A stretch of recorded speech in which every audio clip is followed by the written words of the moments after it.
Marvel Comics have been searching for this audience that they were told it was there. That just as many women liked superhero comic books as men, based on a stupid Facebook poll back in the day. Like one of the biggest lies in the history of comic books that changed the entire industry, and Marvel continued chasing after chick readers, man. But it never works. And today I've got more and more examples of why they will never ever be successful trying to court chick readers, because they don't know what they're doing. Everything's derivative, everything's boring, and all of this stuff I believe is coming out of New York Comic Con. And let's talk about some chicks, man. At the Women of Marvel panel at New York Comic Con, talent from across the industry, including editor Sarah Brunstad and writer Stephanie Phillips, assembled to talk about Marvel's legacy, tease upcoming issues, some of Marvel's women-led titles, and reveal this year's Women of Marvel one-shot, Women of Marvel She-Devils #1. When Shane the She-Devil uncovers a dark conspiracy, she'll call on international allies to put her fist, sai, katanas, and gauntlets together and stop a bomb before it can explode. It's a who's who of Marvel's most fearless fighters as Elektra, Echo, X-23, and more band together to save the day. We're getting another Women of Marvel one-shot. Not surprising. I think this is Marvel's Voices, Women of Marvel.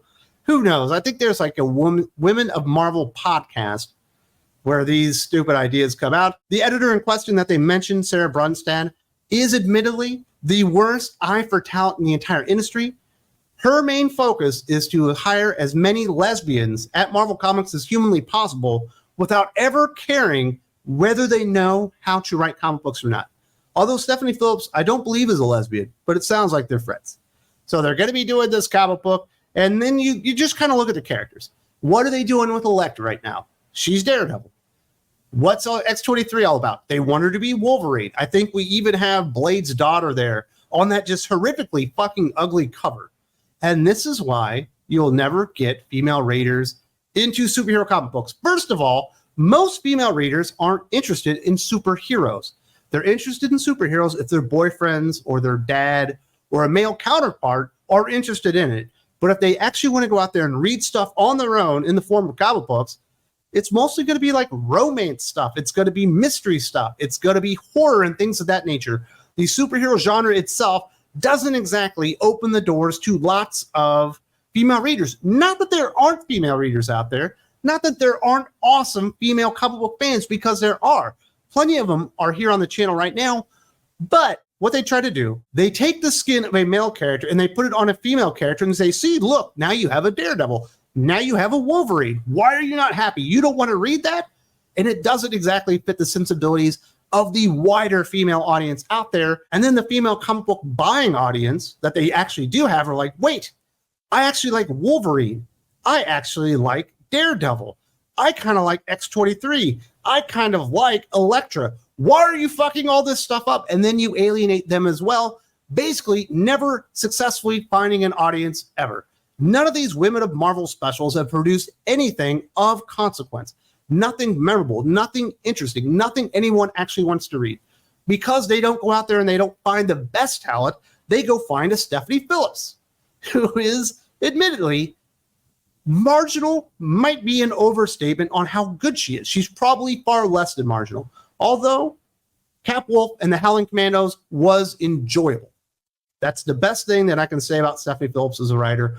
But most of the time, they just go out, find the worst talent possible. They throw them on there and they're like, look, we made a comic book for women. Why aren't you showing up? You're not showing up because it's not a good comic book. They're not interested in superheroes to begin with. And why are you just reskinning male characters and throwing that on top of a female hero? Nobody likes that shit, especially female comic book readers as well. But that's not all. We've also got another derivative character. Hulette will soon smash her way into Marvel Comics canon. The publisher's latest Hulk-themed superhero will appear in the upcoming Spider-Boy 13, which hits comic shelves in November. Mirka Andolfo created the character for the new Champions variant cover of last year's sensational She-Hulk #1. Now, in Spider-Boy 13, Dan Slott will shepherd the first official appearance of Hulette, who may be small but packs a big punch that makes her worthy of her name. Per Marvel, Hulette will face off against the titular hero in Spider-Boy 13, and future issues will hint at the character's mysterious origin, revealing the full extent of her remarkable strength. In addition to Spider-Boy, Hulette will feature in the upcoming new Champion series, which follows the exploits of Marvel Universe's newly minted heroes. So we're getting another Hulk character. Now, of course, the only real Hulk characters that ever got over, Bruce Banner Hulk, She-Hulk to a lesser degree, but certainly she's had a lot of ongoings and success. Amadeus Cho Gogurt Hulk, none whatsoever. And Hulette, of course, is destined to die by the wayside of another variant cover concept turned into an actual character. How many female superheroes that can we have that started out as variant covers? We got Spider-Gwen, we got Ghost Spider, we got Hulette. We've got so many of them now, and it's absolutely stupid. It's boring. Like, well, Mirka and Dolfo created a cover that people liked. They liked it because it was Mirka and Dolfo. No one gave a fuck that it was actually Hulette. And certainly, Marvel fans weren't looking for this. And you know what's weird? Normally, to write a female character and to, debut them, you have to be a female writer. But for some reason, Dan Slott is being treated like he's Kelly fucking Thompson now. First, he debuts Spider-Girl, and now he gets Hulette all in the pages of Spider-Boy, a series that should have been canceled like 4 issues ago. It told the story it fucking had to tell, and I think now they're just trying to justify Dan Slott continuing on a book that probably doesn't even need to be published at this point. Thank you very much, Tom Brevoort, for keeping this fucking moron around. And it's just another derivative character. Hey, what can we do to get a little girl character over? Let's not do anything interesting. Don't do anything original. Don't do anything creative. Let's make her Hulk. Well, that'll work, even though it's failed, I don't know, for fucking 12 years now straight? A little bit longer than that? How long do we have to do the Marvel Now stuff, the all new, all different, the Marvel Legacy? And it just continues and continues and continues, and they never come up with any good ideas. And then you get fucking stuff like Hulette just regurgitated out. Not even a real character, just a fucking variant cover concept now made true to life, which is basically all that new Champion series is going to be, probably written by Steve Fox, because who gives a flying fuck? Why would you put a good writer on it? And that's why that's going to fail. And it's got Dan Slott behind it, which lets you know it's going to be done very, very poorly. That Spider-Boy series went to shit real fast, despite being kind of good there for a minute. But it literally told the story it was trying to tell already. Finally, Marvel Comics is uniting Miles Morales with the Merc with the Mouse daughter as she takes on her dad's superhero mantle. Miles Morales, Spider-Man 25's backup story, Family Business, written by Cody Ziegler, officially introduces Ellie Camacho's new version of Deadpool to Spider-Man when Miles Morales crashes her bust on a random money launderer. A banter-filled battle ensues as Spider-Man and Deadpool's legacy characters are initially established as adversaries. And that's certainly par for the course, and that's something that certainly Stan Lee liked to do when he was going to introduce a new character. Maybe they were going to be an anti-hero or maybe a full-fledged hero. They started out kind of as a villain, misunderstood. Then you're like, oh, they were actually trying to do something good. We just got mixed up in the wrong thing. And then next thing you know, Gambit's a good guy or Rogue's a good guy. It's very, very common trope within Marvel Comics for years and years ago. Same thing with Black Panther.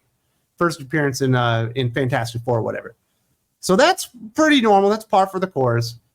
But of course, it's Deadpool's daughter now has to be Deadpool. It's the same thing over and over again. We can't create a new female character. We can only put the skin of another existing male character onto the female character. Now you've got Girlpool. And we've got Hulette. Now we got Spider-Gwen. We got fucking Daredevil wannabe Electric Nachos. And we've got Wolverine wannabe X-23. And they never get their own identity. They never get to actually tell their own story. They never get any traction for the most part. And they almost always fail. And you look at the case of Miles Morales, like, well, Miles is a male character. He's Spider-Man. He's not Spider-Man. He's fucking Miles Morales. And if he had another name, if he had another costume, if people didn't call him Spider-Man, I think Miles Morales would be a bigger character in comic books. Certainly, he has gotten over in movies. He's got the Across the Spider-Verse, Into the Spider-Verse stuff. Sounds like we're going to have to wait a couple of years at least on that third chapter of that. But Miles Morales at least has an audience. None of these other characters do. And every day that Electric continues being Daredevil or calling herself Daredevil, and every time that you launch a new Wolverine series with X-23 on there instead of actual Wolverine, and every time you decide to create a new variant of fucking Hulk, and every time you make a new variant of Deadpool, not only are you damaging the character you're trying to get over, you're damaging the original as well. Because how many Wolverines are there now?